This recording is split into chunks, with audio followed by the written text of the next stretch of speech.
So in this video, I'm going to share my first day at my new job. I work at a Big 3 management consultancy as a senior strategic designer in London.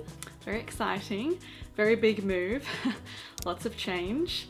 Let's get into my first day at my new job. This is just lovely to document and share, especially for anyone who maybe hasn't started work yet and is curious to see what the first day of a new job might be like. This is very specifically for a consultancy. It is quite similar to other first days I've had in my previous consulting jobs. So yeah, let's jump into it and go through the day. So for my first day, we were staying in our short-term accommodation and we caught the tube to work. Liam came along because we do that when we're starting a new job. We usually have a coffee together near the new role and just, yeah, have a slow morning together. So we caught the tube. It's still very much a novelty. I still find it very exciting. And I think what's exciting about that fact is that your commute is usually something that's very mundane and monotonous. But because it's a new commute, I'm like watching everything and looking everywhere and just excited by, yeah, all the humans that are traveling in this little metal tube underneath London in very hot, very fast carriages.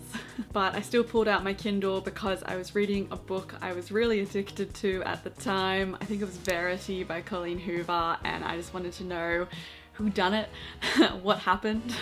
So I did read that on the tube, and then once we came out onto the streets of London, I was greeted to very English architecture and lovely rubbish that sits on the sidewalks of all of London, which is just a delight to see in the morning.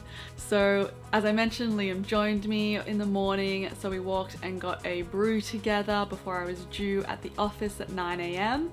There was another new joiner on the same day as me, so it was super nice to navigate the process with someone else. We began with a tech onboarding. So after we were all onboarded with our tech and kitted out with our electronics, we went and got coffee. Except we didn't need to leave the office. The office actually has a super nice cafe, so I got a soy chai. Plus, while I was there, I noticed that this cafe also has a lot of sweet treats. And then we continued around the office for a bit of a tour, got to see the space. It's all very nice, very modern, and it's actually split over about 5 or so levels. And then there's also a rooftop, which isn't too bad at all, very pretty in fact.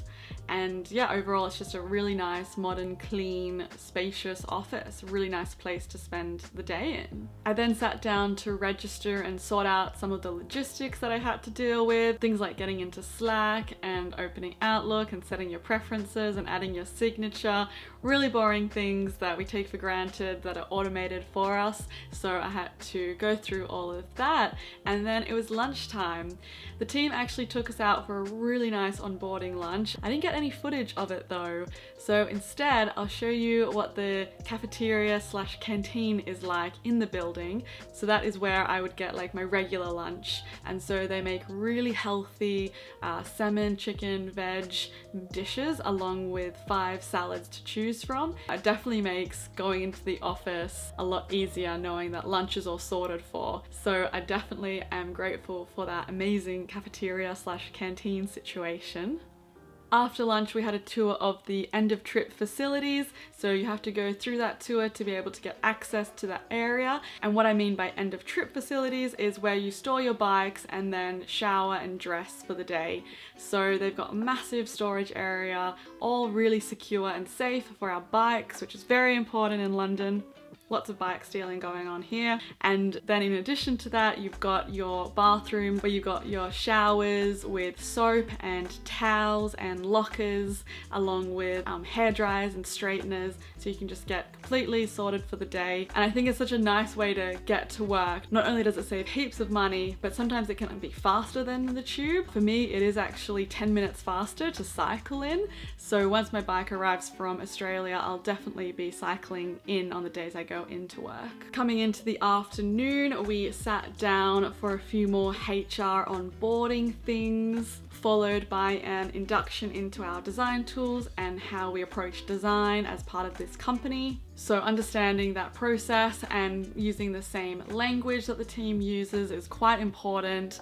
I find it really important to also know the history of the company you work for and why we do the things we do. It personally inspires me, and it's really important to share with your clients and to bring them on the journey as to why design matters and why design matters at this company and what our approach to design is. And then finally, it was the end of my day. We'd done all of our onboarding activities. We were well toured around the office. We knew how to eat and stay hydrated. We'd met a lot of great people, and overall it was a really lovely first day. Everyone really showed up and put an effort into welcoming us and onboarding us into the team, which is super nice, especially for such a big company as one of these big three management consultancies are. It felt really humbling and small and community oriented. Yeah, just so welcoming. And so with that, I grabbed my swipe card, as I now have access to the building, and left for the day. From there, Liam and I met up and we grabbed some local Thai and just talked about the day, and then went to bed. Well, actually I stayed up quite late reading the book I was addicted to because I had to finish it and find out who done it. But yeah, otherwise it was such a nice day, and it was so good to get back to work, and it was clear how much of an effort people put in, and I really appreciated that, and I felt so welcomed. And with that, I'm also excited to now be making more content about consulting and design and creativity, which is what I have wanted to do on this channel. I've made a few videos in the past, but I'm keen to get into more of those, along with the general London vlogs and travel vlogs, which are always nice to have. I definitely love seeing other people's vlogs, and you know, my mum likes to watch mine. So if you want to stick around and make sure you don't miss out on any of those videos, please remember to like and subscribe so you can stay up to date. Bye!